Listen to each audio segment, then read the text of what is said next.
बिस्मिल्लाहिर्रहमानिर्रहीम। अस्सलाम वालेकुम फ्रेंड्स, मैं हूं ज़ेब और आप देख रहे हैं traveller 777। Welcome to our YouTube channel. तो फ्रेंड्स, आज हम बात करते हैं पुर्तगाल में जो अभी इलेक्शन हुए हैं उनके ऊपर और इमिग्रेशन के ऊपर, क्योंकि इलेक्शन का और इमिग्रेशन का एक गहरा ताल्लुक इस वक्त सामने आ रहा है। तो इस बात को लेकर हम आगे बात बढ़ाएंगे। जैसा कि अभी आप दोस्तों को पता है कि पुर्तगाल में इलेक्शन तो हो चुके हैं। 10 मार्च थी उनकी डेट, यानी 10 मार्च 2024। तो इलेक्शन तो अभी हो चुके हैं और इलेक्शन के जो नतीजे हैं वो भी सामने आ चुके हैं और जो पार्टी हैं वो भी जीत के सामने आ चुकी हैं।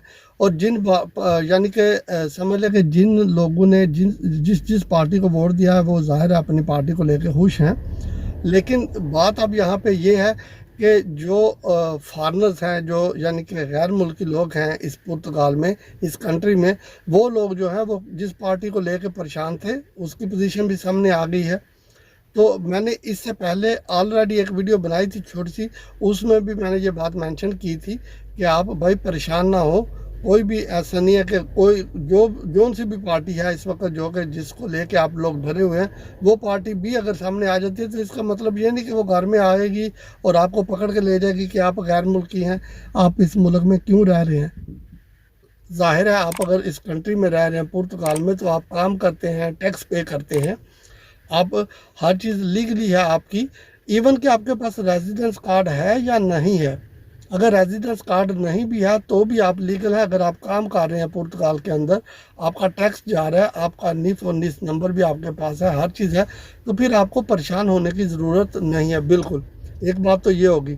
इसके अलावा अगर देखें तो जो पार्टीज़ हैं, यानी कि वो तो इलेक्शन जिस भी कंट्री में इलेक्शन होते हैं, हर कंट्री में आपको पता है अपोजिशन भी होती है और हर एक पार्टी का अपना एक स्लोगन होता है, अपना एक नारा होता है, क्योंकि उन्होंने वोट भी लेने होते हैं, उन्होंने अपने लोगों की हमदर्दी भी लेनी होती है, स्पेशली उन लोगों की जो लोग उनको वोट कास्ट करते हैं।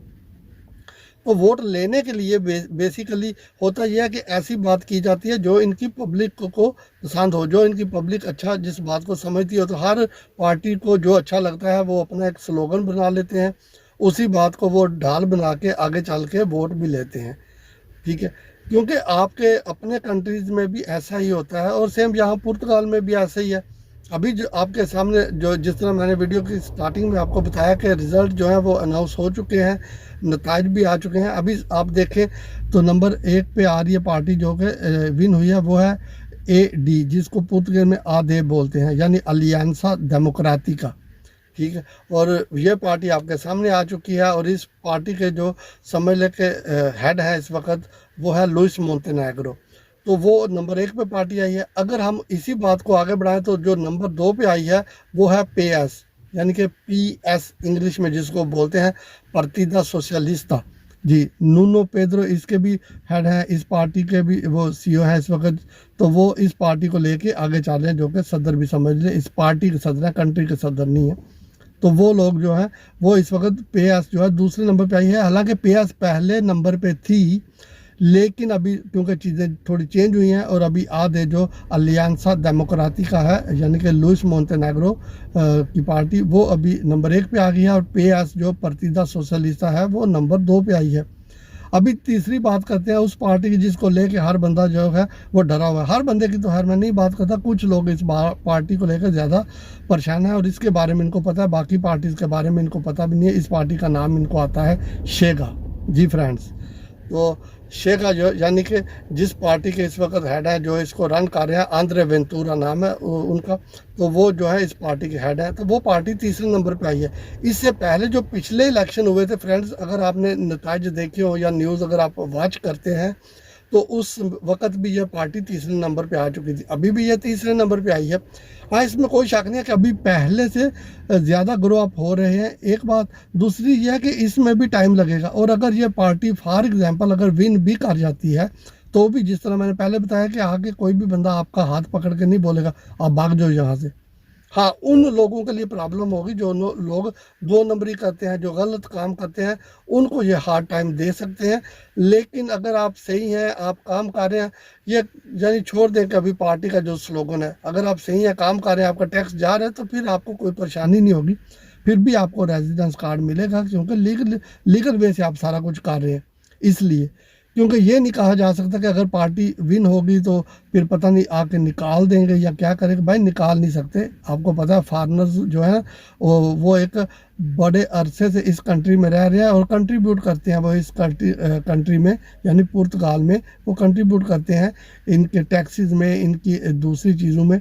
हाल ही रेजिडेंस कार्ड वाले लोगों की बात नहीं कर रहा, जो लोग जिनके पास नेशनैलिटीज़ हैं पुर्तगाल की, वो लोग भी कंट्रीब्यूशन करते हैं, वो भी वोट कास्ट करते हैं इनके लिए, ठीक है। और आप भी अगर आपके पास रेजिडेंस कार्ड है या नहीं है तो भी आप टैक्स दे रहे हैं, टैक्स की मद में, यानी कि इनको एक सरमाया मिल रहा है और आप सही काम कर रहे हैं। अब ये टैक्स को लेके ये इसका हरगिज़ मतलब नहीं होता कि कुछ लोग कहते हैं हम इस कंट्री में बैठे हुए हैं, टैक्स दे रहे हैं जी, हम टैक्स दे रहे हैं। अक्सर लोग इस तरह बोल देते हैं।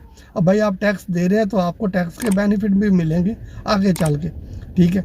और दूसरी, क्योंकि मुझे फिर कई दफ़ा लोग बोलते हैं कि वो कहते हैं आप कुछ बात थोड़ी सख्त कर देते हैं। भाई सख्त नहीं मैं बात करता, भाई ये कंट्री मेरा भी नहीं है, आपकी तरह का है। अब हम लोग इस कंट्री में रहते हैं तो कंट्री के हवाले से हमें जो है वो कुछ चीज़ों के बारे में पता होना चाहिए।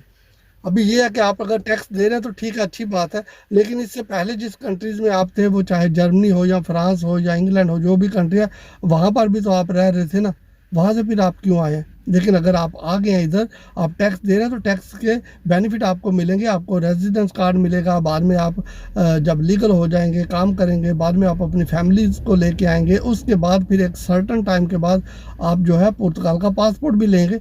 तो ये टैक्स देने की मद में ही आपको ये सारे एडवांटेज मिलेंगे। अगर आप पुर्तगाल में आके 10 साल रहें, टैक्स ना दे, काम ना करें, तो आप क्या समझते हैं कि पुर्तगाल वाले आपको रेजिडेंस कार्ड दे देंगे? यहाँ पे आप इतने खूबसूरत हैं कि वो आपको बोले भाई साहब आ जाओ, आप बहुत हैंडसम हो, आप रेजिडेंस कार्ड ले लो। इस तरह नहीं होता मेरे भाई। तो पार्टी जो भी विन हुई है, अभी पहले नंबर पे आई है एडी, दूसरे पे पीएस और तीसरे पे शेगा। तो अभी ये जो है क्लियरेंस होगी आपके सामने।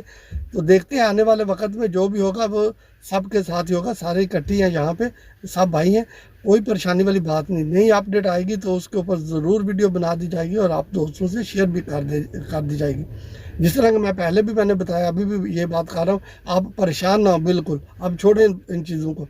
अगर आपको समझ आती है आप न्यूज़ वॉच करें, आप देखें, आपको एवरीडे अपडेट मिलती है। अगर नहीं समझ आती तो आप इंग्लिश वर्जन में जो है वो अपने स्मार्टफोन से या लैपटॉप से कहीं से भी लॉगिन होकर आप जो है चेक कर सकते हैं न्यूज़ के बारे में, ठीक है। और न्यूज़ के बारे में अपडेट आपको होनी चाहिए। जिस कंट्री में स्पेशली आप रह रहे हैं उस कंट्री के मतलब आपको थोड़ा सा पता होना चाहिए मेरे भाई। तो ये थोड़ी बात को ज़्यादा समझिएगा, वीडियो को लाइक और शेयर ज़रूर किया करें। आपका बहुत शुक्रिया फ्रेंड्स, फिर मिलते हैं किसी नई वीडियो में। टेक केयर, अल्लाह हाफिज़।